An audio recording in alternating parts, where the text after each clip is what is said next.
ان الحمد للہ نحمده ونستعینه ونستغفره ونعوذ باللہ من شرور انفسنا ومن سیئات اعمالنا من يهده اللہ فلا مضل له ومن يضلل فلا هادی له واشهد ان لا الہ الا اللہ وحدہ لا شریک له واشهد ان محمدا عبدہ ورسولہ اما بعد فإن خير الحديث كتاب الله وخير الهدي هدي محمد صلى الله عليه وآله وسلم وشر الأمور محدثاتها وكل محدثة بدعة وكل بدعة ضلالة وكل ضلالة في النار. أعوذ بالله السميع العليم من الشيطان الرجيم من همزه ونفخه ونفثه. بسم الله الرحمن الرحيم. رب اشرح لي صدري ويسر لي امري واحلل عقدة من لساني يفقهوا قولي. بسم الله الرحمن الرحيم. ان الله وملائكته يصلون على النبي يا ايها الذين آمنوا صلوا عليه وسلموا تسليما. اللهم صل على محمد وعلى آل محمد كما صليت على إبراهيم وعلى آل إبراهيم إنك حميد مجيد. اللهم بارك على محمد وعلى آل محمد كما باركت على إبراهيم وعلى آل إبراهيم إنك حميد مجيد. اللهم ربنا آتنا في الدنيا حسنة وفي الآخرة حسنة وقنا عذاب النار.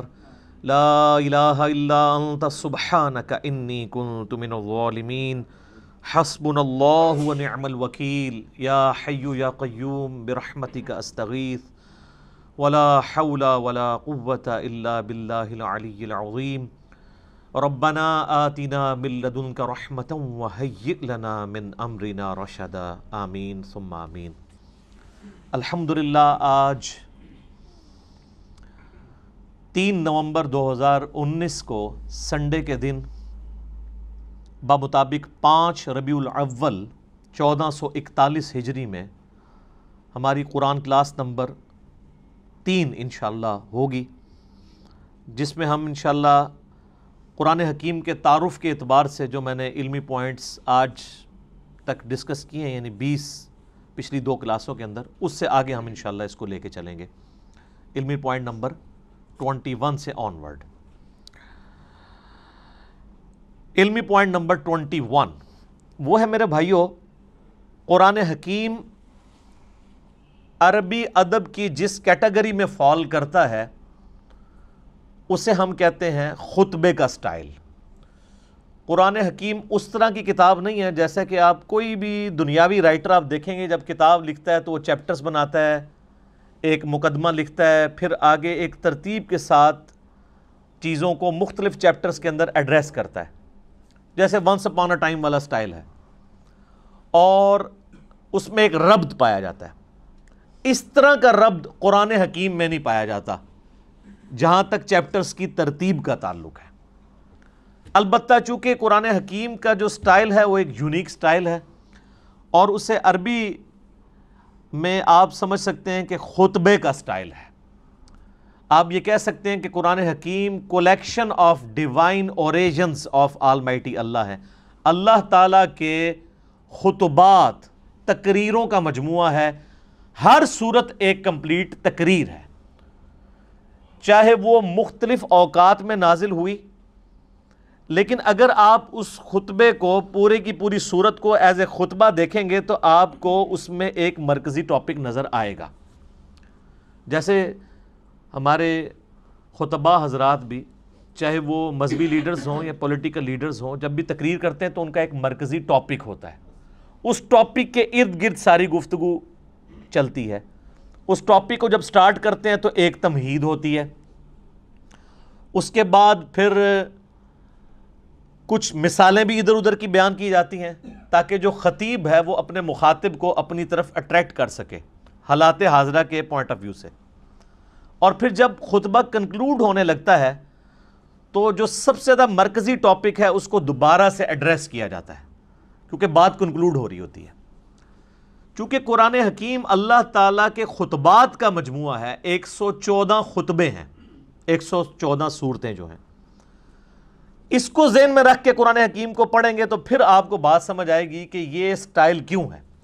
اب سورۃ البقرہ جو ہے، اس کا جو مرکزی ٹاپک ہے وہ سابقہ امت مسلمہ یعنی یہودیوں سے جو غلطیاں ہوئیں جن کی وجہ سے انہیں خمیازہ بھگتنا پڑا، تاکہ یہ موجودہ امت مسلمہ ہے جو امت محمدیہ صلی اللہ علیہ وآلہ وسلم، اس کے لیے گائیڈ لائنز بن جائیں کہ تم سے پہلے ایک بڑی لاڈلی میری اور بھی امت تھی جس میں میں نے اپنی کم از کم 3 کتابیں بھیجی، تورات، زبور، انجیل، ہزاروں پیغمبر بھیجے، لیکن جب انہوں نے توحید سے کنارہ کشی اختیار کی، مشرکانہ اوہام ان کے اندر داخل ہو گئے، تو پھر ہم نے اس چیز کی پرواہ نہیں کی ہے کہ 3 کتابیں ان میں نازل ہوئی تھیں اور ہزاروں پیغمبر نازل ہوئے تھے، حتیٰ کہ وہ خود پیغمبروں کی اولاد بھی تھے بنی اسرائیل۔ پھر ضربت علیہم الذلہ والمسکنہ، پھر ہم نے ان کے اوپر ذلت اور مسکنت مسلط کر دی، اور اس میں بھی ٹاپ آف دا لسٹ بنی اسرائیل کو، یہودیوں کو ایڈریس کیا گیا۔ اس سے اگلی سورت سورہ آل عمران کے اندر مرکزی طور پر ایڈریس کیا گیا ہے کرسچنز کو، اور مضامین بھی بیان ہوئے ہیں لیکن مرکزی ٹاپک یہ ہے۔ اس لیے آپ دیکھیں جتنی بھی صورتیں ہیں ان کا آغاز بھی بڑا جاندار ہوتا ہے۔ سورۃ البقرہ ہی دیکھ لیں، الف لام میم ذالک الکتاب لا ریب فیہ، یہ وہ کتاب ہے جس میں شک کی کوئی جگہ نہیں ہے۔ اس کا صحیح ترجمہ ہے اس میں شک کی جگہ ہی نہیں ہے۔ ھدی للمتقین، ان لوگوں کے لیے ہدایت ہے جو ڈر جانے والے ہیں، یعنی جو زندگی میں اپنی عقل استعمال کر کے ایک دفعہ ضرور اس رزلٹ پہ پہنچتے ہیں کہ ساری کی ساری کائنات جس نظام کے تحت چل رہی ہے وہ نظام کسی کے بنانے سے بنا ہے۔ God is the only explanation of all the physical phenomena in this universe۔ اس کائنات میں ہونے والے ہر فزیکل فینومینا کے پیچھے خدا ہے، اللہ ہے۔ پھر وہ ڈر جاتے ہیں کہ وہ اللہ جس نے ہماری مرضی کے بغیر ہمیں پیدا کیا ہے، وہ ہمارے ساتھ کچھ بھی کر سکتا ہے، اس کی طرف رجوع لاتے ہیں، غیب پر ایمان لاتے ہیں، نماز پڑھتے ہیں، اس کے دیے ہوئے رزق میں سے اس کی راہ میں خرچ کرتے ہیں۔ اور پھر سورۃ البقرہ کا اینڈ کتنی جاندار آیات پہ ہو رہا ہے، آمن الرسول بما انزل الیہ من ربہ والمؤمنون کل آمن باللہ وملائکتہ وکتبہ ورسلہ آنورڈ۔ اسی طریقے سے آپ ساری صورتوں کو دیکھیں تو ان کا سٹارٹ اور اینڈ بڑا جاندار ہے، اور پھر بیچ میں آپ کو مثالیں بھی بیان کی جائیں گی، واقعات بھی بیان کیے جائیں گے تاکہ بوریت نہ آئے۔ اور یہ قرآن حکیم کی میرے بھائیوں وہ خصوصیت ہے، قرآن بور نہیں ہونے دیتا۔ یہ نہیں ہے کہ اب سورۃ البقرہ شروع ہوئی ہے تو صرف یہودی ایڈریس ہو رہے ہوں گے یا ان کی کوئی ایک چیز خاص ایڈریس ہو رہی ہوگی، نہیں، اس میں کچھ مثالیں بھی بیان ہوں گی، کچھ واقعات بھی بیان ہو جائیں گے اس سے پہلے کے، پھر اس کے بعد ایک کنکلوژن نکالا جائے گا، پھر گائیڈ لائنز ہوں گی، یونیورسل ٹروتھ آئیں گے۔ 7 یونیورسل ٹروتھ سورہ بقرہ میں آئے ہیں، بنی اسرائیل کے واقعات کو اللہ تعالیٰ نے ایڈریس کر کے ہر واقعے کے بعد ایک یونیورسل ٹروتھ بیان کیا ہے کہ یہ میرا رول ہے، جو یہ کرے گا چاہے وہ جو کوئی بھی ہو اس کے ساتھ یہ ہو جائے گا۔ اس لیے قرآن حکیم میں انسان کا انٹرسٹ لوز نہیں ہوتا، بشرطے کہ قرآن پڑھتے ہوئے آپ کو یہ بات سمجھ آئے کہ قرآن کس سٹائل میں لکھا گیا ہے، کس سٹائل میں نازل ہوا ہے۔ مولانا مودودی رحمہ اللہ تعالیٰ نے جو تفہیم القرآن کا مقدمہ لکھا ہے نا، وہ مقدمہ ہی اسی کے اوپر ہے کہ ہمارے عام نوجوان بڑے شوق سے قرآن ترجمے والا لے کے بیٹھتے بھی ہیں، تب بھی ان کو کئی ایک باتیں، ان کو قرآن میں ایک تو ربط نظر نہیں آتا، کیونکہ ہم تو ان کتابوں کے عادی ہیں نا جو انسانوں کی لکھی ہوئی کتابیں ہیں، وہ تو ایک سیکوینس سے چل رہی ہوتی ہیں، ان کا سٹائل ڈیفرنٹ ہوتا ہے، وہ بکش سٹائل ہوتا ہے۔ قرآن کا سٹائل بکش نہیں ہے، قرآن کا سٹائل جو ہے وہ ہے خطبے کا، ایڈریس کرتا ہے آپ کو۔ اسی لیے مولا علی رضی اللہ تعالیٰ عنہ علیہ السلام کا قول ہے کہ جب میں نے اللہ سے گفتگو کرنی ہوتی ہے تو میں نماز پڑھتا ہوں، اور جب میری خواہش ہوتی ہے کہ میرا اللہ مجھ سے گفتگو کرے تو میں قرآن پڑھتا ہوں۔ آپ قرآن کو کبھی ترجمہ اکیلے بیٹھ کے سنیں تو آپ کو لگے گا کہ اللہ آپ سے مخاطب ہو رہا ہے۔ یہ والی کوالٹی کسی الہامی کتاب میں نہیں تھی، باقی کتابیں سلیبس کی فارم میں تھی، اس لیے ہم کہتے ہیں یہ قرآن کتاب اللہ بھی ہے اور کلام اللہ بھی ہے، اور اسی لیے اللہ کی صفت بھی ہے۔ یہ آپ کو ایڈریس کرتی ہے، بندہ ہل جاتا ہے۔ آپ کو پتہ ہے یہ صوت القرآن چینل 1992 میں جب ایکس پرائم منسٹر پہلی دفعہ پرائم منسٹر بنے تھے تو اس وقت انہوں نے یہ صوت القرآن چینل شروع کیا تھا جو ریڈیو کے اوپر چلتا ہے. کبھی امام کعبہ کی آواز میں عربک اور پھر فتح محمد جلندری صاحب کا ترجمہ, مراج الدین خان کی آواز میں ایک چلتا ہے. وہ لگتا ہے کہ آپ کے اندر ہی گھس جائے گا. وہ بندہ پریزنٹ کرتا ہے قرآن کے ترجمے کو. پھر بولنے کا سٹائل کہ مخاطب کے دل میں اتر جائے وہ بات. تو آپ کو وہ ترجمہ سن کے اپنی زبان میں, جن لوگوں کو عربی نہیں آتی ان کو بھی فیل ہوتا ہے کہ واقعی اللہ مجھ سے گفتگو کر رہا ہے. خطبے کا سٹائل ہے. تو مودودی صاحب نے اس مقدمے میں لکھا کہ ہمارے نوجوان لے کے بیٹھتے بھی ہیں, تب بعد میں پریشان ہو جاتے ہیں کہ یار یہ عجیب بے ربط آیات ہیں, کبھی کوئی بات شروع ہو جاتی ہے, کبھی کوئی بات شروع ہو جاتی ہے. لیکن جس بندے کو اسٹائل کا پتہ ہے نا, اس کو قرآن حکیم کی ہر آیت کا دوسری کے ساتھ ربط بھی نظر آئے گا. وہ ربط آپ ایک دفعہ اس چیز کو ڈسکور کر لیں تو آپ کو بھی ٹیسٹ فیل ہوگا. آپ پتہ اس وقت انگلینڈ کے اندر ایک, اب نیو مسلم تو نہیں ان کو کہنا چاہیے, اب ان کو 10 سال سے زیادہ ہو چکے ہیں, مسلمان ہوئے, عبد الرحیم گرین.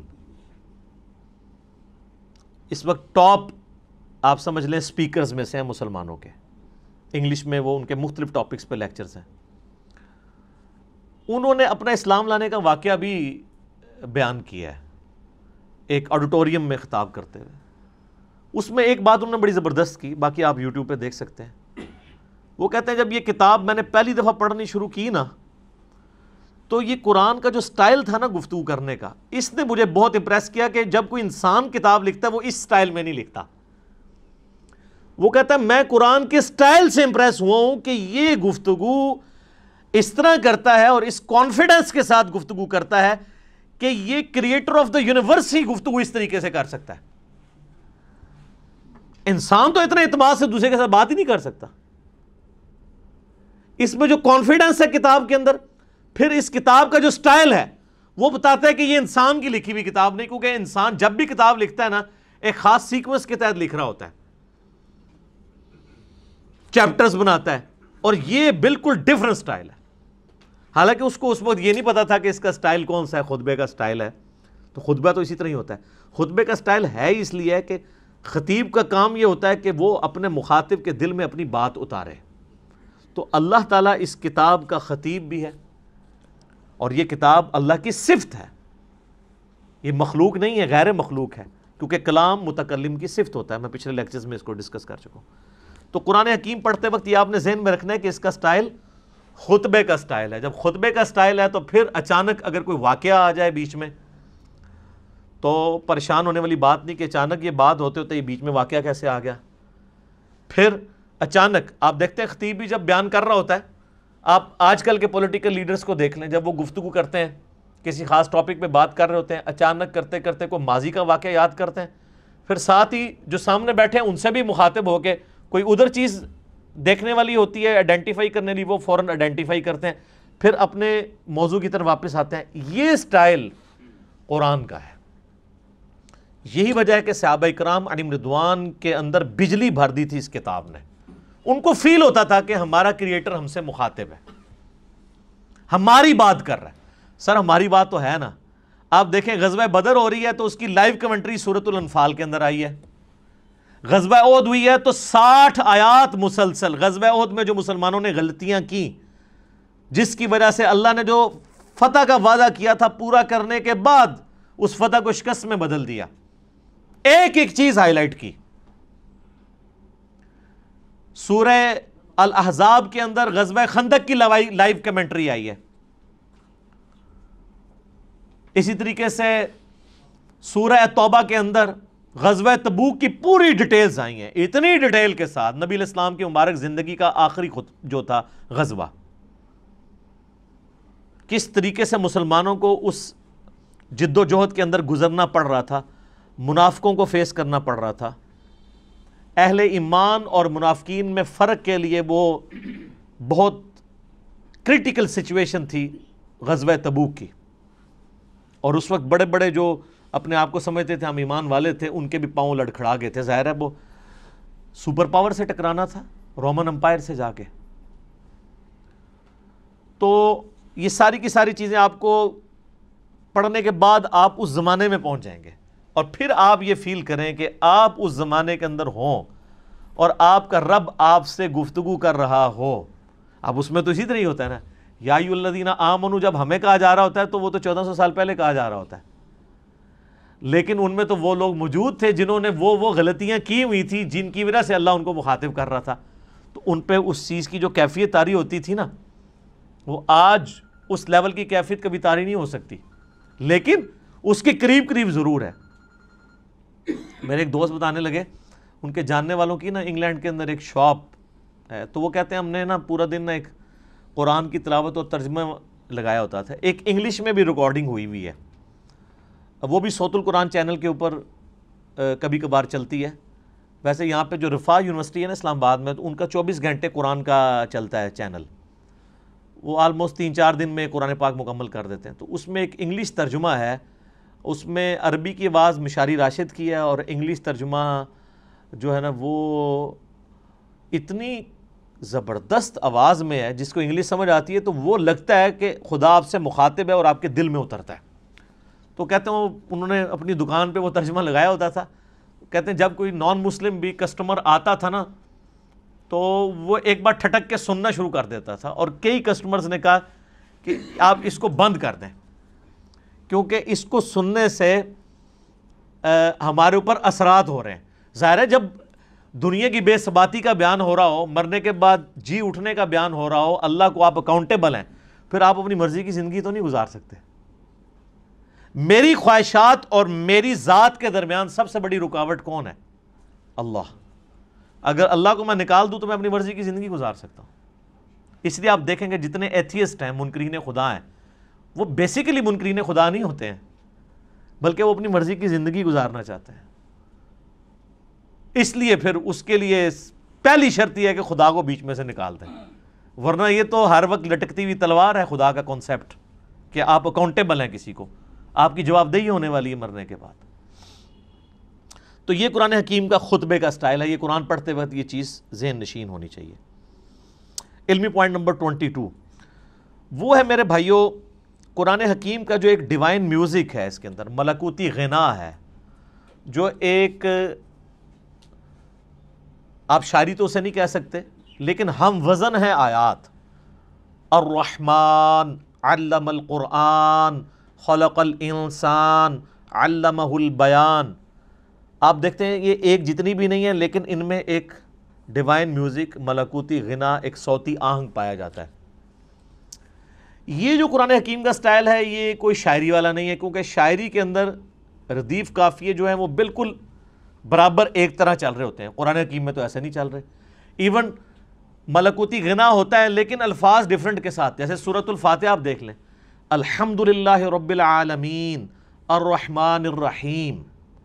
اب رب العالمین میں نون ہے، الرحمن الرحیم کے اینڈ پہ میم ہے، الفاظ تو مختلف ہیں۔ اگر شاعری ہوتی تو یہاں بھی نون ہی ہوتا، لیکن اگلی آیت مالک یوم الدین واپس اسی سٹائل میں۔ تو یہ شاعرانہ کلام بھی نہیں ہے، لیکن اس میں ایک ربط بھی ہے، وہی ربط عرب کے لوگوں کو اٹریکٹ کرتا تھا۔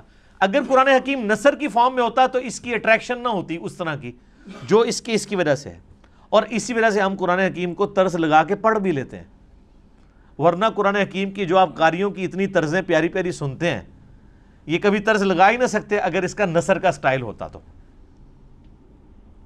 اور یہ طرز لگانے کا حکم ہے، بخاری اور مسلم میں حدیث ہے، نبی صلی اللہ علیہ وآلہ وسلم نے فرمایا جو قرآن کو ترنم سے نہ پڑھے وہ ہم میں سے نہیں ہے۔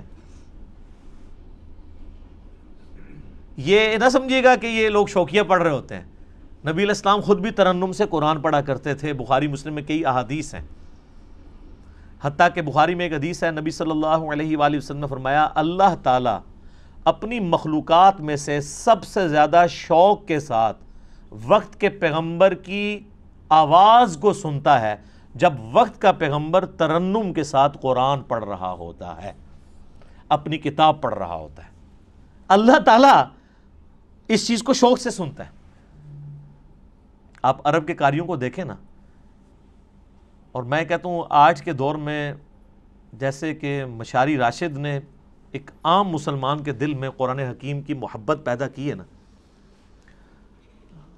وہ یقیناً ان کا خاصہ ہے۔ دیکھیں یہ فیلڈ ہے نا، قرآن حکیم کی ایک فیلڈ ہے کہ ایک بندہ اچھی عربی جانتا ہو، اچھی تفسیر کر لے، یہ ایک فیلڈ ہے۔ ایک فیلڈ یہ ہے کہ قرآن حکیم کی وہ خطاطی اچھی کر لے۔ اب عالم دین تو خطاطی نہیں کر پائے گا، ایک جو خطاط کر سکتا ہے۔ اس وقت بھی آپ کو پتہ ہے جو ٹاپ آف دا لسٹ خطاط ہے، جو اب مسجد نبوی میں ساری حرمین میں جو رائٹنگ کر رہا ہے، وہ پاکستان کا ہے، کراچی کا رہنے والا ہے۔ اس کو پورا آفس دیا انہوں نے، ادھر تو اس بیچارے کو پوچھتا ہی کوئی نہیں تھا، وہ تو جب اس کی رائٹنگ سامنے آئی ہیں تو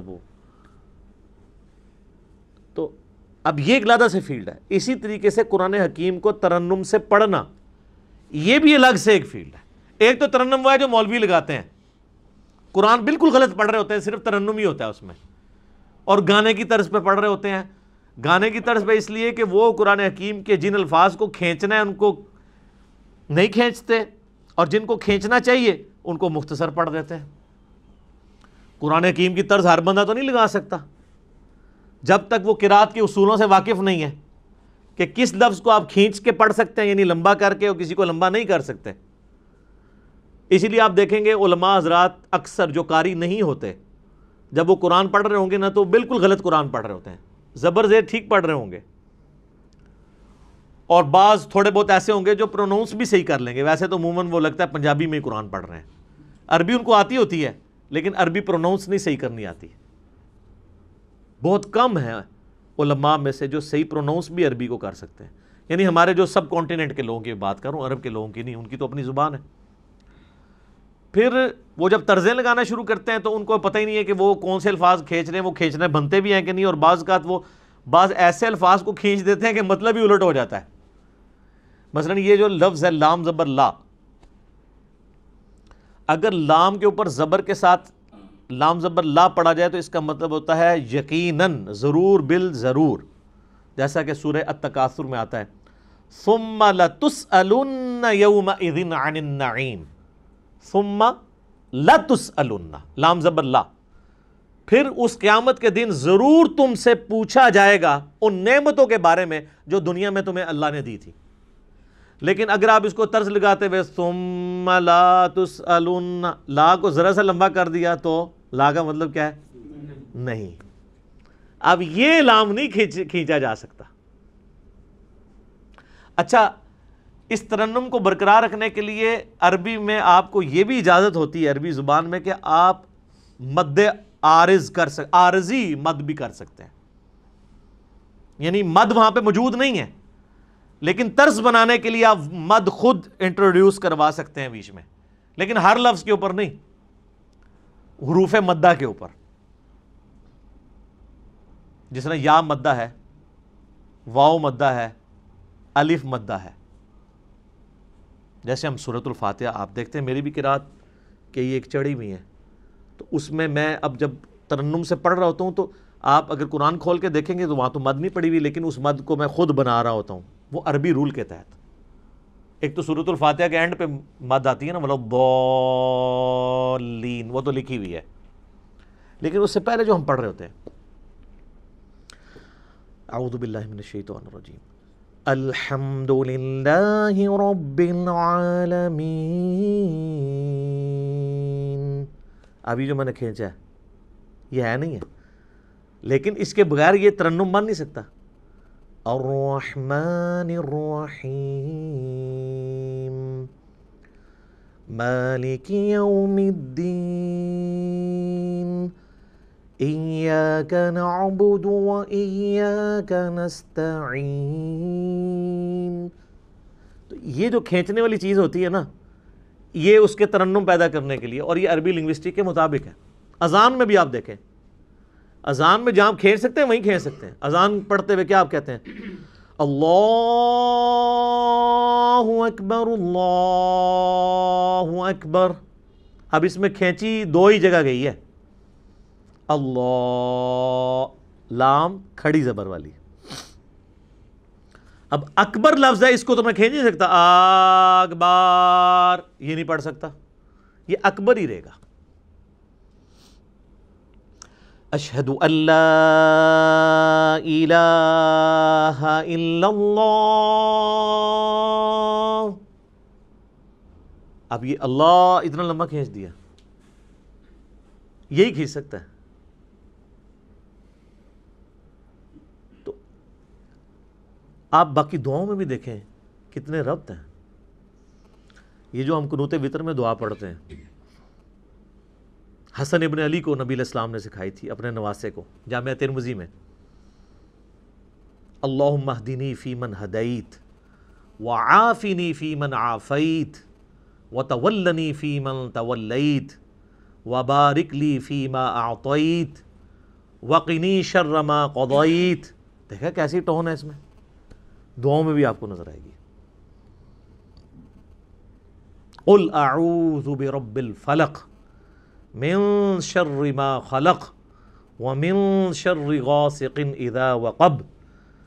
لمبائی ڈیفرنٹ ہو گئی ہے لیکن اس کی جو ملکوتی غنا ہے وہ برقرار ہے.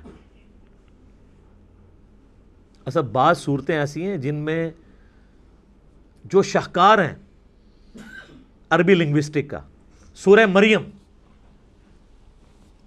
آپ دیکھیں کہ اس کے جو ہر آیت کا اختتام ہو رہا ہے وہ کتنے مشکل الفاظ پہ، تشدید والے الفاظ ہیں، ہر ایک لفظ کے اوپر شاد آ رہی ہے. کمال نہیں ہے؟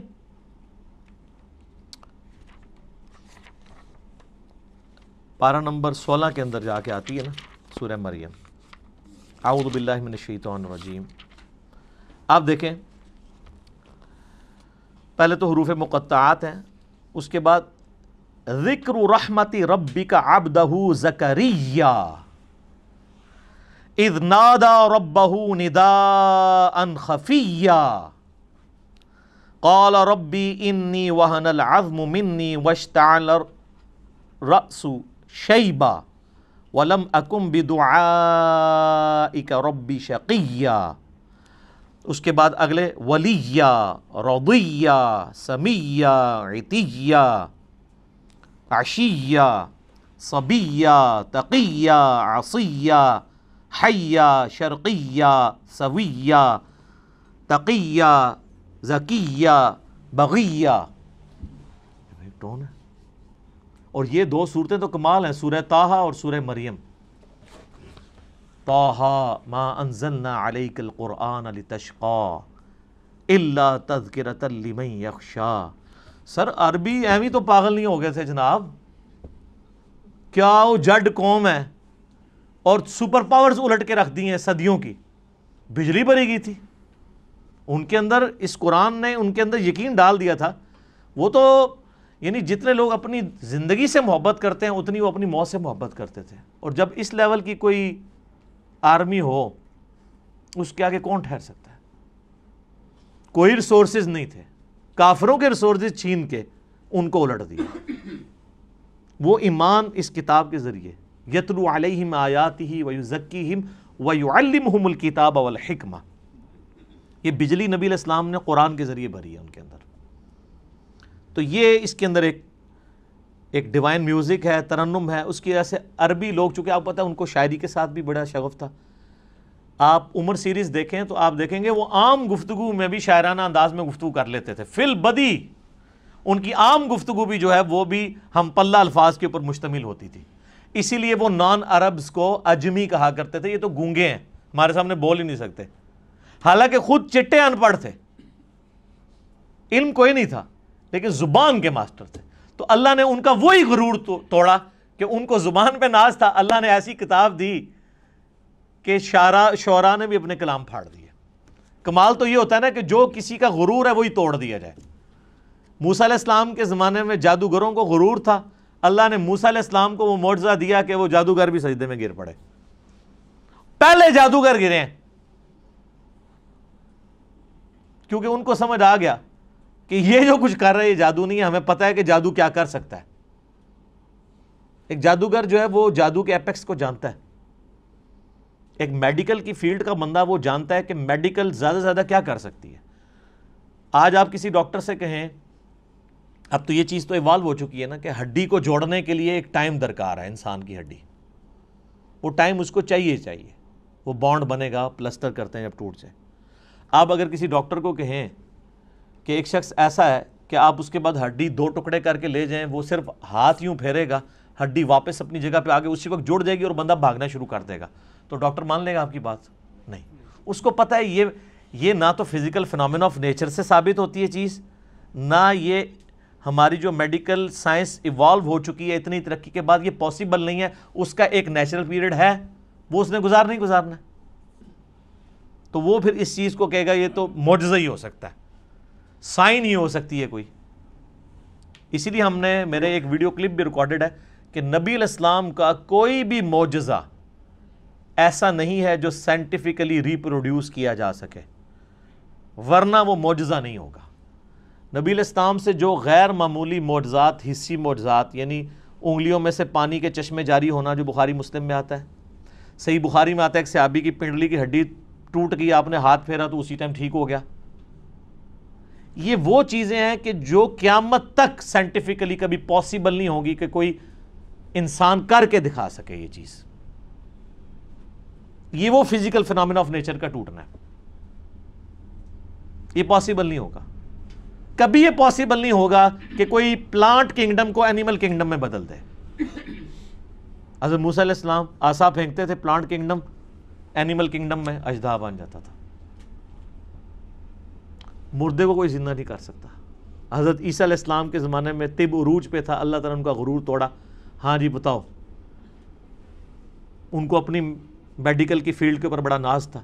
حضرت عیسیٰ علیہ السلام مادر ذات کوڑی اور اندھوں کو اللہ کی اذن سے شفا دے دیتے تھے. جن کے ڈھیلے بھی نہیں ہوتے تھے, مٹی کا ڈھیلا رکھ کے ہاتھ پھیرتے تھے, آنکھیں واپس آ جاتی تھی. سر جس کی آنکھیں کام نہ کرتی ہو اس پہ ہاتھ پھیرنے سے کیا پوری دنیا بھی پھیر دیں تو اس کی بینائی نہیں آتی, اور ایک مٹی کا ڈھیلا ایک بندہ رکھتا ہے اور ہاتھ پھیرتا ہے اور وہ آنکھ بن جاتی ہے. آج بھی آپ میڈیکل کی فیلڈ وہ کہیں گے یہ امپاسبل ہے. تو معجزہ خواہ کسی بھی پیغمبر کا ہو وہ ریپروڈیوس نہیں ہو سکتا اگر وہ واقعی معجزہ ہے, کہانی نہ ہو, معجزہ ہو, نہیں ہو سکتا. قرآن حکیم میں داؤد علیہ السلام کے بارے میں آتا ہے لوہا ان کے ہاتھوں پہ نرم تھا, اور لوہے پہ ہاتھ رکھتے تھے, آٹے کی طرح اسے گوندھ دیتے تھے, زیرہ بناتے تھے. تو آپ سمجھ سکتے ہیں میڈیکلی اب یہ چیز ثابت ہے کہ کم از کم 1500 ڈگری سینٹی گریڈ چاہیے لوہے کو اس فارم میں لانے کے لیے کہ جس میں آپ مولڈ کر سکیں, اور اگر لے آئیں گے تو اس پہ ہاتھ کوئی نہیں لگا سکتا, اور وہ ٹھنڈے لوہے کے اوپر یوں ہاتھ پھیرتے ہیں اور وہ یوں مولڈ ہو جاتا ہے. یہ وہ معجزہ, یہ ریپروڈیوس نہیں کبھی ہو سکے گا. موسیٰ علیہ السلام نے عصا مارا ہے سمندر کے اندر, اسی ٹائم سمندر پھٹ کے دونوں طرف پہاڑوں کی شکل میں قرآن میں آتا ہو گیا اور بیچ میں راستہ بن گیا. سر یہ معجزہ کبھی نہیں کوئی کر کے دکھا سکتا, ورنہ پیغمبروں کی جو نبوت ہے وہ سٹیک پہ لگ جائے گی اگر غیر پیغمبر بھی فزیکلی سائنٹیفکلی کسی بھی طریقے سے اس چیز کو ریپروڈیوس کر سکے. یہ امپاسبل ہوگا. لیکن الوہین جو ہے, آنکھوں کو دھوکہ دینا, وہ اس زمانے میں بھی تھا, اب بھی ہے, قیامت تک رہے گا. فزیکلی کوئی نہیں کر کے دکھا سکتا. یہ آپ کو جو ڈیوڈ کاپر فیلڈ کے بارے میں ویڈیوز ملتی ہیں, کبھی وہ پانی پہ چل رہا ہے, کبھی دیوار پہ اوپر چڑھ رہا ہے, اس کی میکنگ بھی ساتھ ہی انہوں نے یوٹیوب پہ چڑھا دی ہوئی ہے کہ وہ سارا نظر کا دھوکہ ہوتا ہے. وہ ویڈیو کیمرے کے ذریعے فلمائی ہوتی ہیں ساری چیزیں. وہ جو پانی پہ چل رہا ہوتا ہے تو نیچے انہوں نے وہ شیشے کا بہت بڑا ٹیبل رکھا ہوا ہے, ٹرانسپیرنٹ, جو نظر نہیں آتا, وہ اس کے اوپر چل رہا ہوتا ہے. اس لیے آپ دیکھیں گے وہ پانی پہ چل رہا ہوتا ہے تو نیچے لوگ اس کے نیچے سے یوں تیر رہے بھی ہوتے ہیں, کیونکہ وہ شیشے کے اوپر چل رہا ہوتا ہے. وہ شیشہ اتنا ٹرانسپیرنٹ ہے کہ وہ پانی میں نظر ہی نہیں آتا. وہ جب سائڈ سے دکھاتے ہیں ٹیبل تو پھر نظر آ جاتا ہے. اور شکر ہے کہ یہ پاکستان میں نہیں, ورنہ اولیاء اللہ کے سردار بن جاتا ہے ڈیوڈ کاپر فیلڈ. ہاں, اسٹیچو آف لبرٹی غائب کر دیتا ہے, وہ کیمرے میں غائب کرتا ہے, فزیکلی نہیں کر سکتا. اور سر دیکھیں اتنا ایماندار ہے, وہ بھی بے ایمان نہیں ہے, وہ بھی اسے یہ نہیں کہتا کہ میں فزیکلی کروں, وہ کہتا ہے ایلوژن, آنکھوں کا دھوکہ. اتنی غیرت اس کو بھی ہے کہ وہ ایلوژن کہتا ہے اسے, اپنی کرامت بزرگی یہ نہیں کہتا. جو تہاڑے بزرگاں نو ایڈی بھی تمیز نہیں, جھوٹ مار جاندے نے. اس لیے آپ دیکھیں سارے بزرگ فیل ہیں. اب کدھر گئی آپ کی کرامتیں جی؟ اور یہ ایک بزرگ نے حکم دیا, وہ جوتی وہاں میں اڑتی اڑتی اس کے سر پہ لگی. اون کتنے جوتیاں تھوڑیاں ریٹائر ہو گئی ہیں نا, یا وہ جوتیاں تھلے انجن لگے ہوئے خراب ہو گئے نا, پہلے بھی کوئی نہیں تھا, کہانی تھی. یہ کہانیاں چل رہی ہوتی ہیں. معجزات, کرامات, استدراج, اس سارے ٹاپکس کے اوپر میرا مسئلہ number 131A B C D 4 recorded ہیں, وہ آپ دیکھ لیں. علمی پوائنٹ نمبر 23, وہ ہے میرے بھائیوں قرآن حکیم کا جو بیسک یونٹ ہے وہ ہے آیت. عربی میں ہم اسے کہتے ہیں آیتن. جو آیت کے اینڈ کے اوپر وہ تا تھی جو ختم ہوتے اس کے نقطے بھی اڑ گئے, اب صرف گول دائرہ ہی رہ گیا, چونکہ وہ سمبل کے طور پہ تھا نا. ویسے وہ تا ہوتی ہے, گول تا, نشانی کے طور پہ. آیتن وقف کریں گے آیہ, اردو میں آیت, اور اس کو ٹرانسلیٹ کریں گے نشانی, انگلش میں کہیں گے سائن. قرآن حکیم کی جتنی بھی صورتیں ہیں, ہر صورت کا جو بیسک یونٹ ہے وہ آیت ہے. جیسے اگر میں پوچھوں یہ دیوار کا بیسک یونٹ کیا ہے تو آپ کیا کہیں گے؟ اینٹ. یہ دیوار ہے, اس کے اوپر 1200 اینٹیں لگی ہوئی ہیں, اور 1200 اینٹوں کو مینیجبل فارم میں جوڑنے کے بعد ایک دیوار مکمل ہوتی ہے. اس طرح قرآن حکیم میں ہر صورت کی آیات ہیں جن کو اللہ تعالیٰ نے وحی کے ذریعے نبی علیہ السلام کو تعلیم فرمایا. اس کی ترتیب توقیفی ہے, اور قرآن حکیم میں کم سے کم آیات جو ہیں وہ 3 ہے صورت کی. کوئی قرآن حکیم میں صورت ایسی نہیں جس کی 3 سے کم آیات ہوں. اور عربی میں جمع بھی 3 سے شروع ہوتا ہے. ہمارا تو 2 سے ہی جمع شروع ہو جاتا ہے نا اردو میں. عربی میں واحد ہے, اس کے بعد تثنیہ ہے 2, اور پھر ہے 3. 3 اور 3 سے آن ورڈ وہ جمع ہے. رب المشرق والمغرب سنگولر, رب المشارق والمغارب کئی مشرق اور کئی مغرب, اور رب المشرقین اور رب المغربین 2 مشرق اور 2 مغرب. اس کے اوپر بھی میرا کلپ ہے کہ یہ کیا مطلب ہے. کہیں آتا ہے 1 مشرق 1 مغرب, کہیں آتا ہے 2 مشرق 2 مغرب, کہیں آتا ہے 2 سے زیادہ مشرق 2 سے زیادہ مغرب. وہ آپ دیکھ لیجئے گا. تو عربی میں اس طریقے سے. تو قرآن حکیم میں چونکہ سورت ہے تو اس میں آیات ہیں, تو آیات کم از کم جمع تو ہونی چاہیے, تب ہم انہیں آیات بولیں گے. تو کم سے کم آیات جو ہیں وہ 3 ہیں, اور قرآن حکیم کی سب سے چھوٹی سورت کی بھی آیات 3 ہی ہیں. انا اعطیناک الکوثر فصل لربک وانحر ان شانئک هو الابتر. 3 آیات ہیں. اذا جاء نصر اللہ والفتح ورأیت الناس يدخلون فی دین اللہ افواجا فسبح بحمد ربک واستغفرہ انہ کان توابا. واستغفر پہ ہم وقف کرتے ہیں, نہ بھی کرے کنٹینیوس بھی پڑھ سکتے ہیں. یہ 3 آیات ہیں, 3 سے زیادہ ہی ہیں, کم نہیں ہے. اور قرآن حکیم کی سب سے چھوٹی آیت کون سی ہے؟ سورہ الرحمن کی ایک آیت ہے, مدھامتان فبأی آلاء ربکما تکذبان. ایک لفظ کے اوپر پوری آیت ہے. اور قرآن حکیم کی سب سے لمبی آیت دین ہے جو سورۃ البقرہ کے اندر آئی, اور اس کے بعد پھر آیت الکرسی ہے 255 نمبر آیت. اب آیت الکرسی آپ دیکھیں اتنی لمبی ہے, اس کی کئی چھوٹی آیتیں بن سکتی ہیں, اور اس میں ربط بھی ہے. اللہ لا الہ الا هو الحی القیوم لا تأخذہ سنۃ ولا نوم, یہ 2 آیتیں بن سکتی تھی. لہ ما فی السماوات وما فی الارض, تیسری آیت بن سکتی تھی. من ذا الذی یشفع عندہ الا باذنہ یعلم ما بین ایدیہم وما خلفہم ولا یحیطون بشیء من علمہ الا بما شاء وسع کرسیہ السماوات والارض ولا یؤودہ حفظہما وہو العلی العظیم. اتنی لمبی یہ آیت ہے, اس کے ٹکڑے ہو سکتے تھے. یہ پوری کی پوری ایک آیت ہے. یہ ہمیں کس نے بتایا؟ نبی صلی اللہ علیہ وآلہ وسلم نے.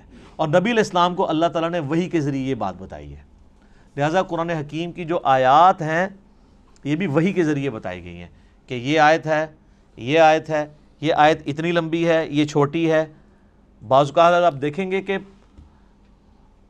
آیات, آپ وہ 2 آیتیں دیکھیں تو وہ ایک آیت بھی بن سکتی تھی, لیکن اسے سپلٹ کر کے 2 آیات بنایا گیا. حروف مقطعات ہی آپ دیکھیں, کئی جگہ حروف مقطعات کی پوری آیت بنتی ہے, اور کئی جگہ وہ ایک آیت کے ساتھ جز کے طور پہ ہوتی ہے. اب یہ صحابہ کرام نے اجتہاد سے نہیں کیا, یا کسی کاتب کی مرضی سے نہیں ہوا, بلکہ یہ اللہ تعالیٰ نے وحی کے ذریعے اپنے محبوب صلی اللہ علیہ وآلہ وسلم کو تعلیم فرمایا. اور ساتھ یہ بھی یاد رکھیے گا کہ آیات کی دو اقسام ہیں قرآن حکیم میں. ایک آیات وہ ہیں جو محکمات ہیں اور دوسری ہیں جو متشابہات ہیں.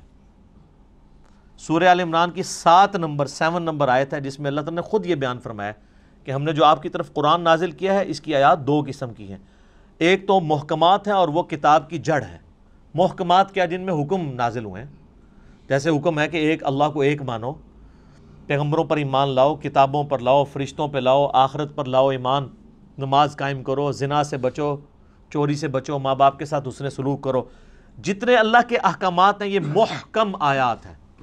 اور قرآن نے کہا کہ یہ ام الکتاب ہے، کتاب کی ماں ہے، جڑ ہے. اور پھر کہا گیا دوسری جو قسم ہے وہ ہے متشابہات. سورہ آل عمران آیت نمبر 7. میں ٹائم بچانے کے لیے عربی اس کی سکپ کر رہا ہوں، ڈائریکٹ اردو میں بات کر رہا ہوں. اور کہا گیا وہ متشابہات جو ہیں ان کی جو تاویل ہے وہ صرف اللہ کے علم میں ہے، اور اہل ایمان صرف ان پر ایمان لاتے ہیں اور اس کی تاویل کو اللہ کے سپرد کرتے ہیں، اور پھر اللہ سے یہ دعا کرتے ہیں کہ جو کچھ اس کتاب میں نازل ہوا ہم اس پر ایمان لاتے ہیں. اور پھر وہ کہتے ہیں ربنا لا تزغ قلوبنا بعد اذ ہدیتنا وہب لنا من لدنک رحمہ انک انت الوہاب آمین.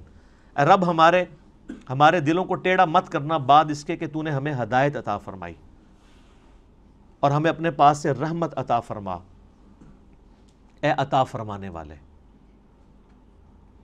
تو متشابہات کی وہ تفصیل میں نہیں پڑھتے، اور قرآن میں کہا گیا انہی آیات میں کہ جو ان متشابہات کے پیچھے پڑھتے ہیں ان کے دل ٹیڑھے ہو چکے ہیں، کیونکہ ان کا سلوشن ہمارے پاس موجود نہیں ہے. یہ نہ سمجھیے گا کہ ان کا مطلب ہی کوئی نہیں پتا کسی کو. صرف متشابہ عربی میں کہتے ہیں ریزیمبلنس والی چیزیں. مثلا جنت کے بارے میں جتنی باتیں ہیں یہ متشابہات ہیں کہ جنت میں نعمتیں ملیں گی، حوروں کا کنسیپٹ ہے. اب دنیا میں اس کی مثال آپ من و ان تو پیش نہیں کر سکتے، دنیاوی عورتیں تو اس کی مثال نہیں ہو سکتی، لیکن دنیاوی عورتوں کو اللہ تعالیٰ نے ایک ریزیمبلنس کے طور پر دنیا میں ماڈل کے طور پہ پیش کیا ہے کہ بس جس طرح یہ ہے ایسے ہی حوریں بھی ہوں گی. لیکن وہ کیسی ہیں؟ وہ سورہ سجدہ میں ہے کہ جو اللہ نے تمہارے آنکھوں کی ٹھنڈک چیزیں نعمتیں چھپا رکھی ہیں وہ کوئی اس کو امیجن بھی نہیں کر سکتا. بخاری مسلم میں ہے کہ نہ کسی کے دل میں ان کا کھٹکا بھی گزرا ہے کبھی، نہ کسی آنکھ نے دیکھی، نہ کان نے سنی، نہ کسی کے دل پہ کھٹکا گزرا جو اللہ نے جنت میں نعمتیں تیار کر رکھی ہیں، لیکن اس کی مثالیں بیان کی جاتی ہیں. اسی طریقے سے کہا گیا شہید زندہ ہے لیکن تمہیں شعور نہیں ہے. کہہ دیا نا بھئی زندہ کیسے ہے؟ مرا ہوا ہے، اٹھ نہیں سکتا، قبر سے باہر نہیں نکل سکتا. یہ متشابہ آیات ہے کہ وہ آخرت کی زندگی ہے، اس پہ دنیا کے رولز اپلائی نہیں ہوتے. اچھا قرآن بار بار کہہ رہا ہے کہ تمہیں شعور نہیں ہے. ہمارے مسلمانوں نے جس چیز سے منع کیا تھا شعور نہیں ہے، انہوں نے الٹا شعور بنایا اور کہا جی زندہ ہے تو زندہ سے تو آپ مانگ بھی سکتے ہیں، تو اسی لیے ہم جا کے مردوں سے مانگتے ہیں. تو اس پہ پھر میں ہی پھکی دیتا ہوں کہ یہ زندہ بندے میرے پاس بیٹھے ہوئے ہیں 70-80 کے قریب، میں کسی سے بھی پانی مانگوں مجھے دے دے گا. آپ ذرا اپنے والے زندہ سے ذرا مانگو نا کہ چلو قبر کے اندر سے کوئی ہاتھ باہر نکال کے بتا دے. اگر آپ یہی رول لگا رہے ہو پھر آپ کو ماننا پڑے گا کہ یہ زندگی اور وہ زندگی اور. اس زندگی میں سانس کی ضرورت ہے، کھانے پینے کی ضرورت ہے اور رفع حاجت کرنے کی ضرورت ہے. اس زندگی میں ان چیزوں کی ضرورت نہیں ہے. تو جب شعور ہی نہیں، متشابہات ہیں اس کے پیچھے پڑے ہوئے ہیں. اور بخاری مسلم میں حدیث ہے تم دیکھو جب کوئی شخص قرآن کی متشابہ آیات کے پیچھے پڑا ہوا ہے تو جان لو یہ وہی بدبخت اور گمراہ شخص ہے جس کے بارے میں قرآن میں اللہ نے کہا ہے کہ ان کے دل ٹیڑھے ہو چکے ہیں. اور اہل ایمان کی نشانی ہے ربنا لا تزغ قلوبنا بعد اذ ہدیتنا. تو یہ متشابہات اور محکمات پہ بھی میرا ایک کلپ ریکارڈڈ موجود ہے جس میں نے ڈیٹیل کے ساتھ اس کے اوپر ڈسکشن کی تھی. علمی پوائنٹ نمبر 24 وہ ہے میرے بھائیوں قرآن حکیم کی آیات مل کر ایک مکمل صورت بناتی ہیں، جس کا کچھ حصہ میں پہلے ڈسکس کر چکا کہ قرآن حکیم میں کم از کم 3 آیات والی ایک صورت ہے. سورۃ الکوثر، سورۃ النصر اور بھی سورۃ العصر میں بھی 3 آیات ہی ہیں، کم سے کم 3، زیادہ سے زیادہ سب سے زیادہ سورۃ البقرہ میں 286. تو آیات مل کے مکمل صورت بناتی ہیں. بیسک یونٹ آیت اور اس کا مکمل جب خطبہ ہوتا ہے تو وہ صورت. علمی پوائنٹ نمبر 25 وہ ہے میرے بھائیو، قرآن حکیم میں کل 114 صورتیں ہیں جن کی ترتیب توقیفی ہے۔ نبی علیہ السلام نے بتایا ہے کہ پہلی سورۃ الفاتحہ ہے، دوسری سورۃ البقرہ ہے، تیسری سورہ آل عمران ہے، چوتھی سورہ نساء ہے، پانچویں سورۃ المائدہ ہے، چھٹی جو ہے وہ سورۃ الانعام ہے، آنورڈ کرتے کرتے 12 نمبر سورۃ الاخلاص ہے، 113 سورۃ الفلق ہے اور 114 سورۃ الناس ہے۔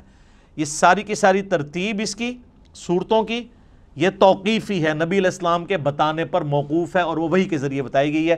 اور بخاری مسلم میں آتا ہے، صحابہ اکرام کہتے ہیں نبی علیہ السلام کے ساتھ حضرت جبرائیل دورہ قرآن کیا کرتے تھے۔ صحابہ نے نہیں دیکھا، نبی علیہ السلام کے بتانے پہ کہ نبی علیہ السلام نے بتایا کہ جبرائیل علیہ السلام میرے ساتھ ہر سال آ کے جو ہے وہ دورہ قرآن، جتنا قرآن نازل ہوتا تھا اس کو رپیٹ کرواتے تھے، اور جس سال آپ کی وفات ہوئی اس سال 2 دفعہ رپیٹ کیا رمضان میں، اور اسی سے آپ علیہ السلام کو پتہ چل گیا کہ اب اگلے سال میں زندہ نہیں رہوں گا۔ تو نبی علیہ السلام نے اس کی ترتیب کو بھی انشور کیا ہے، وہی ترتیب جو لوح محفوظ میں ہے، جو ہمارے پاس مصحف میں ہے، اگرچہ یہ ترتیب نزول نہیں ہے لیکن اللہ کے ڈیوائن علم میں یہی ترتیب ہے، سرکمسٹانسز کے اوپر قرآن نازل ہوا، اور آج جو ہمارے پاس یہ ترتیب ہے یہ نبی علیہ السلام کے بتانے پر موقوف ہے۔ علمی پوائنٹ نمبر 26 وہ ہے میرے بھائیوں، قرآن حکیم کل 5 طرح کے ٹاپکس کی کیٹیگری میں فال کرتا ہے، اگر بڑی بڑی کیٹیگریز بنائی جائیں۔ اس کے اوپر پوری ایک کتاب لکھی ہے شاہ ولی اللہ دہلوی نے، الفوز الکبیر فی اصول التفسیر، اللہ کا بہت بڑا کرم، کامیابی اللہ کی طرف سے اصول تفسیر کے اوپر۔ اس میں انہوں نے یہ دعویٰ کیا ہے کہ اللہ تعالیٰ نے مجھ پہ یہ حقیقت کھولی ہے کہ قرآن حکیم کی آیات 5 طرح کی کیٹیگریز میں فال کرتی ہے۔ اب یہ اس طرح کی قرآن حکیم میں کئی ایک انویشنز ہیں جو ہمارے پرانے بزرگوں نے نہیں کی ہیں، آج کل کے لوگوں نے کی ہیں۔ جیسا کہ آپ دیکھ رہے ہیں کہ میں نے بتایا بھی تھا کہ قرآن حکیم میں جو سورۃ الحدید ہے وہ جس نمبر کے اوپر آ رہی ہے اٹامک نمبر بھی وہی ہے۔ اب اس پرانے زمانے میں تو اٹامک نمبر نہیں ہوا کرتے تھے، یہ ہر آنے والے زمانے میں، یہ حروف ابجد کے اوپر میرا ایک کلپ دیکھ لیں، اس میں نے ڈیٹیل سے یہ بتائی ہے، تو یہ چیزیں آپ کو نظر آئیں گی۔ وہ ہر زمانے میں جو بندہ قرآن پہ محنت کرے گا اس کے اوپر ٹروتھ ریویل ہوگا۔ قرآن حکیم میں آیات جوڑوں کی شکل میں نازل ہوئیں صورتیں، پرانے بزرگوں سے آپ کو اس طرح کی چیزیں نہیں ملیں گی، لیکن یہ حمید الدین فراہی رحمہ اللہ تعالیٰ، جو ڈاکٹر اسرار صاحب کے آپ سمجھ لیں دادا استاد تھے، انہوں نے پہلی دفعہ یہ ٹروتھ ریویل کیا کہ قرآن حکیم کی ہر صورت کا کوئی نہ کوئی جوڑا ہے۔ کچھ تو ہمیں پتہ ہی ہے، سورۃ الفلق، سورہ جو ہے وہ سورہ ناس، یہ مطلب جوڑا ہے دونوں کا،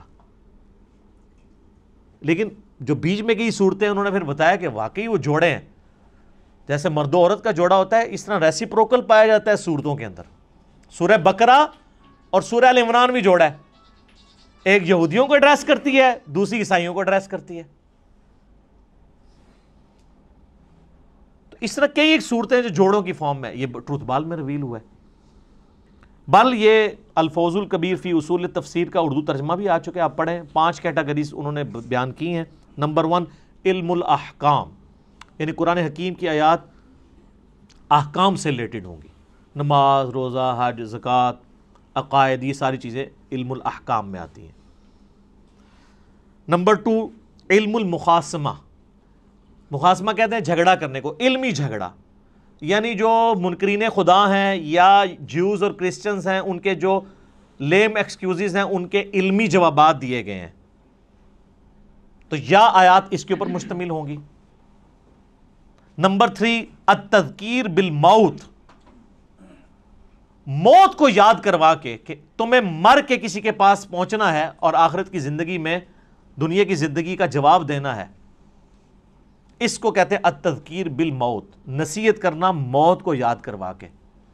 اس کے اوپر آیات، اب یہ تو قرآن پاک میں بڑا مین ٹاپک ہے۔ قرآن حکیم کے اگر 2 مین ٹاپک دیکھے جائیں تو عقیدہ توحید اور دوسرا ہے دنیا کی بے ثباتی، دنیا سے بے رغبتی۔ چوتھی کیٹیگری انہوں نے کہا التذکیر بآلاء اللہ، اللہ کی قدرت کی بڑی بڑی نشانیوں کے ذریعے اللہ اپنا تعارف کرواتا ہے. جتنے فزیکل فینومینا آف نیچر اس میں ڈسکس ہوئے ہیں، سائنٹیفک فیکٹس ڈسکس ہوئے ہیں، اس کا شاہکار آپ کو سورۃ النحل نظر آئے گی، سورہ روم نظر آئے گی، سورہ الرحمن نظر آئے گی. اس میں تو یہ لفظ بھی آ گیا ہے فَبِأَيِّ آلَاءِ رَبِّكُمَا تُكَذِّبَانِ، جس کا ترجمہ اکثر مولویوں نے غلط کیا ہوا ہے. تم اپنے رب کی کون کون سی نعمتوں کو جھٹلاؤ گے؟ حالانکہ نعمت خود عربی کا لفظ ہے. مودودی صاحب نے اس کا ترجمہ صحیح کیا ہے، تم اپنے رب کی قدرت کی کون کون سی نشانیوں کو جھٹلاؤ گے، کیونکہ دوزخ کی آیات کے بعد بھی پھر یہ آیت ریپیٹ ہوتی ہے. تو دوزخ کیا نعمت ہے؟ وہ ترجمہ کرنے والے کو بھی نہیں سمجھ آئی. تو اعلیٰ کا مطلب ہوتا ہے قدرت کی بڑی بڑی نشانی. تو دوزخ اللہ کی قدرت کی نشانی تو ہے، جس طرح جنت ہے. تو مودودی صاحب ہر دفعہ جب آیت آتی ہے نا، یہ والی آیت، تو اس کے سیاق و سباق کے اعتبار سے اس کا ترجمہ کرتے ہیں، کیونکہ عربی بڑی ورسٹائل زبان ہے. عربی میں ایک لفظ اگر سیاق و سباق میں آپ مختلف جگہ بیان کریں گے تو وہ اپنا وہ والا مطلب بیان کرے گا. اگر میں آپ کو کہوں مسجد الحرام اور کہوں ولد الحرام، زمین آسمان کا فرق ہے. حرام دونوں جگہ ہی موجود ہے. مسجد حرام جس کی حرمت ہے، عزت ہے، اور ایک وہ حرام ہے جو ہم حرام کہتے ہیں، زنا حرام، چوری حرام. اب یہ حرام ہو رہا ہے. آپ کے حساب سے تو اس کا نام مسجد حلال ہونا چاہیے تھا، حلال مسجد. تو اڈی مسجد ادھر منہ کر کے نماز پڑھ دو تو نہ ہی حرام ہے، لیکن حرام عربی والا ہے. حرمت کی جگہ جہاں پہ آپ اللہ کی حدود کو توڑیں گے تو وہ بڑا جرم ہوگا ایز کمپیئر ٹو اور جگہوں کے. اس کی حرمت اللہ نے رکھی ہے، عزت رکھی ہے، لفظ ایک ہی ہے، لیکن دونوں جگہ مختلف معنی دے رہا ہے. تو اس طرح فَبِأَيِّ آلَاءِ رَبِّكُمَا تُكَذِّبَانِ کا ترجمہ بھی مختلف جگہ مختلف آئے گا.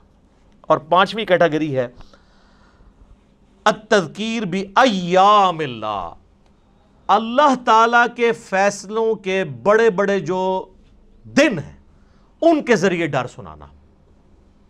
اور یہ بھی قرآن پاک کا بڑا مین مضمون ہے. اگلی انبیاء کی جو امتیں ان کا ذکر کر کے اللہ تعالیٰ نے پھر فیصلہ اچھا یہ سارے الفاظ قرآن میں موجود ہیں. فَذَكِّرْهُمْ بِأَيَّامِ اللَّهِ، یہ اللہ تعالیٰ نے حضرت موسیٰ علیہ السلام کو کہا کہ اپنی امت کو ڈراؤ اللہ کے بڑے دنوں سے.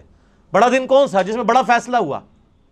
10 محرم کا دن بڑا دن تھا جس میں یہ فیصلہ ہوا کہ فرعون کو ڈبویا جائے گا اور بنی اسرائیل کو نجات دی جائے گی اس کے ظلم سے. بخاری مسلم میں آتا ہے نا کہ یہودی اس دن روزہ رکھتے تھے کہ فرعون کو ڈبویا گیا. پھر نبی علیہ السلام نے امت کو حکم دیا کہ تم 9 اور 10 دو روزے رکھو.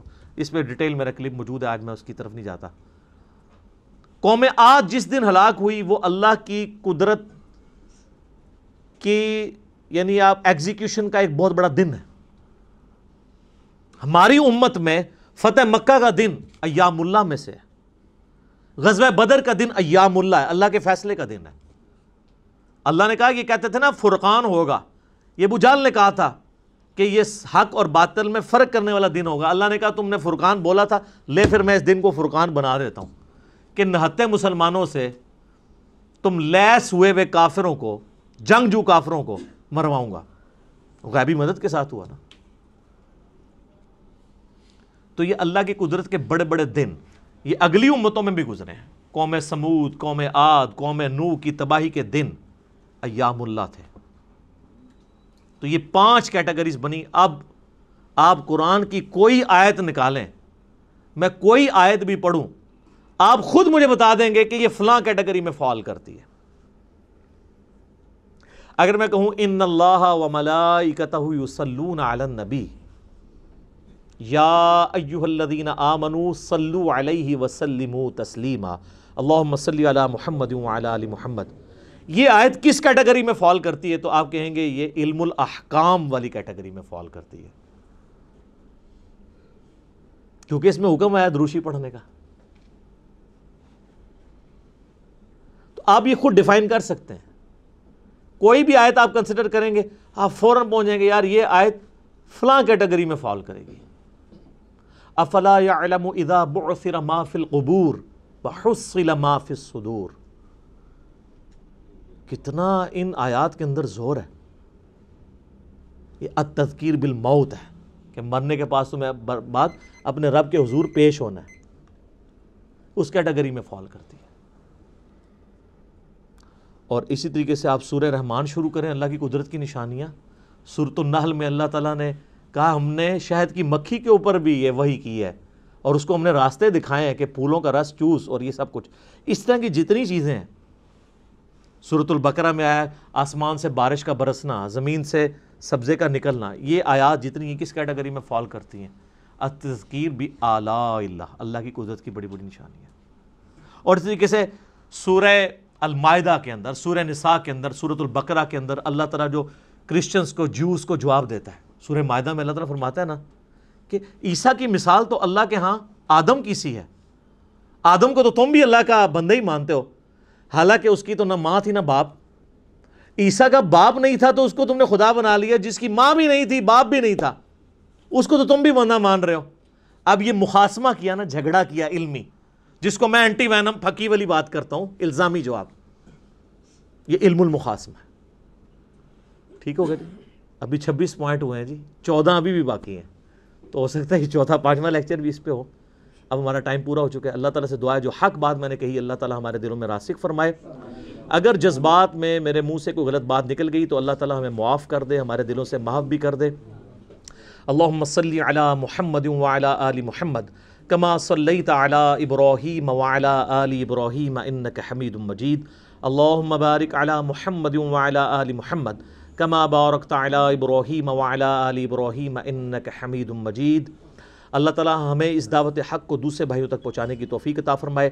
سبحانک اللہم وبحمدک اشہد ان لا الہ الا انت استغفرک واتوب الیک وما علینا الا البلاغ المبین. جزاکم اللہ خیرا.